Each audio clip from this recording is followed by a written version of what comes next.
Performance क्या लग रहा है? भाई हमारा परफॉर्मेंस पहले से बहुत बेहतर रहेगा realistically, if you ask me. पहले तो 6 थी, नहीं ज्यादा आएंगे ऐसा नहीं है, भी होती है। बेहतर रहेगा वोट परसेंटेज में, सीटों में भी होगा। देखिए एक माहौल, एक रायबरेली कांग्रेस की एक माहौल होता है। मैं दो चीजें आपको बता दूं, दो चीजें मैं 1 मिनट पॉइंट आउट करना चाहूंगा, फिर इस पे आऊंगा।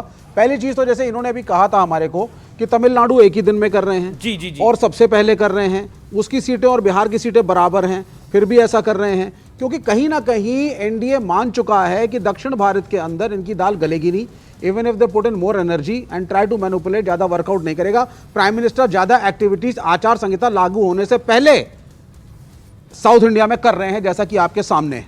तो ये एक इनकी ऑलरेडी एक प्लान रणनीति है जो कि आई कैन विजुअलाइज। नहीं, अगर वहां सीटें नहीं मिलेंगी जी, तो वो तो आपका ही लॉजिक लेते हैं, वो तो फिर बाद के चरण में करना चाहिए था, क्योंकि पहले चरण में ऐसा माहौल बन जाए कि यहाँ सीटें नहीं आ रही, तो खराब करेगा उनको। आप इसको समझिए, ये इस चीज को मान चुके हैं कि वहां पे ये ज्यादा प्रभाव नहीं डाल पाएंगे, इसीलिए आचार संहिता शुरू होने के पहले सारी की सारी प्रमोशनल एक्टिविटीज जो अलाउ कर रहा है इलेक्शन कमीशन, वो साउथ इंडिया में करी जा रही हैं। एग्जाम से पहले वो चैप्टर ज्यादा पढ़ते हैं ना, जिसमें थोड़ा कमजोर होते हैं, जो चैप्टर पहले से पता है वो पता हो जाएगी, तो उस पर नहीं एनर्जी लगा रहे। इनकी कोशिश है कि यूपी, बिहार, बंगाल जो 150 सीट के करीब 140 के ऊपर सीटें बन रही हैं, उसको इन्फ्लुएंस करें और इलेक्शन कमीशन को टूल के रूप में यूज किया जाए। ठीक है, प्रेम शुक्ला का जवाब ले लेते हैं, तभी बिहार को तोड़ा गया है। और इसके ऊपर अकुश श्रीवास्तव भी रिस्पॉन्ड करना चाहते हैं। Prem Shukla 40 second sharp rebuttal, then Akush Srivastava.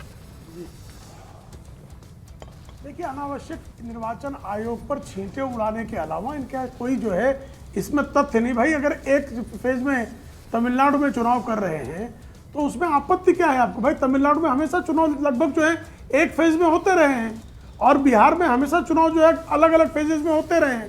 तो ये पहली बार है क्या आप फेजेस को लेकर जो है? देखिए, कल मैं कानपुर में था, एक जो है भारतीय जनता पार्टी के पदाधिकारी ने बड़ी अच्छी बात कही कि चुनाव चाहे जितने चरणों में हो, लेकिन मतदान तो श्री राम के चरणों में होने जा रहा है। अब ये तो श्री राम के चरणों में रहने के कारण भाजपा को वैसे ही फायदा। अरे वो तो एक चरण में आप करते तो आप तो राम भक्त हैं, तब भी राम के चरणों में ही जाना था। आप तो राम भक्त हैं, तो चाहे एक चरण में हो या 7 चरण में। लेकिन डिम्पल यादव समाजवादी पार्टी के नेता, आप बयान दे रही है, बड़ा बयान दे रही है, सुनते क्या कह रहे हैं? इसका चुनाव है, महिलाओं को सुरक्षा मिले या ना मिले, ये इसका चुनाव है। हमारे किसान भाइयों को MSP मिले या ना मिले, ये उसका भी चुनाव है।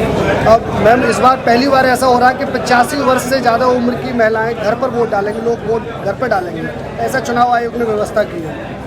हम चाहते हैं कि निष्पक्ष चुनाव हो। अगर 85 इयर्स की जो महिलाएं हैं उनका वोट कोई भी हो, अगर घर जाके वोट डाला जाएगा तो निष्पक्ष तरीके से ये वोट लिया जाए। हमारी खाली यही निवेदन है चुनाव आयोग।